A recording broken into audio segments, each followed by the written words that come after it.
بسم الله والحمد لله والصلاة والسلام على رسول الله صلى الله عليه وسلم.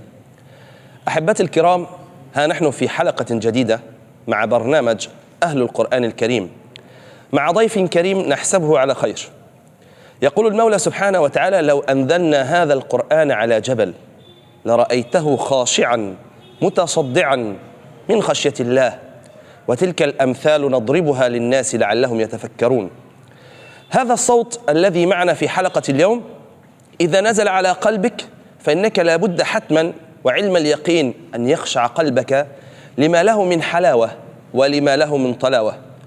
معنا اليوم في حلقتنا الضيف الشيخ أحمد عثمان الديب، جزاه الله عنا كل خير. السلام عليكم ورحمة الله وبركاته. وعليكم السلام ورحمة الله وبركاته. بسم الله والحمد لله والصلاة والسلام على رسول الله. أخوكم في الله الشيخ أحمد عثمان عبد السلام الديب. أحفظ القرآن الكريم كاملا برواية حفص عن عاصم عن يد شيخي الشيخ مصطفى أحمد كحكح، وقد أتممت القرآن منذ 10 سنين. الله أكبر. الله نتمنى جميعا أن تسمعنا بعض الآيات بصوتك العذب، لعل الله سبحانه وتعالى أن يأخذنا بها إلى أعلى الدرجات. اللهم آمين. أعوذ بالله من الشيطان الرجيم. بسم الله الرحمن الرحيم. ولما جاءت رسلنا إبراهيم بالبشرى قالوا سلاما قال سلام فما لبث أن جاء بعجل حنيذ. فلما رأى أيديهم لا تصل إليه أوجس منهم خيفة قالوا لا تخف إنا أرسلنا إلى قوم لوط وامرأته قائمة فضحكت فبشرناها بإسحاق ومن وراء إسحاق يعقوب.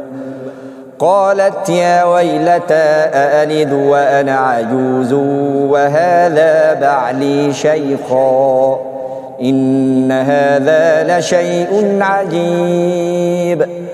قالوا أتعجبين من أمر الله رحمة الله وبركاته عليكم أهل البيت إنه حميد مجيد.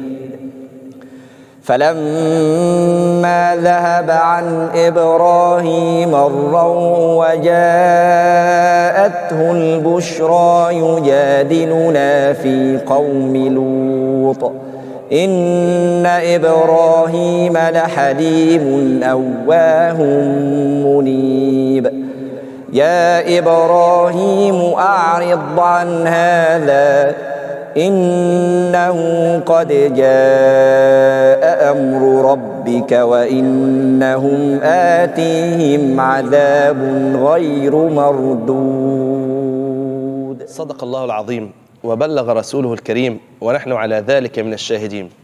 أحبتنا الكرام، انتهت حلقتنا سريعا، ولكننا استمتعنا بتلاوة عذبة مع صوت طيب، صوت من حلاوته وعذوبته تشعر كأن القرآن الكريم تسمعه وتقرأه وتتمنى أن يدوم ذلك الصوت معك.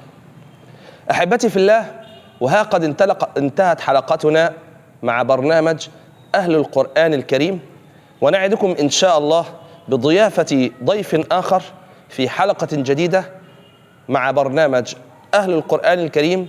السلام عليكم ورحمة الله وبركاته.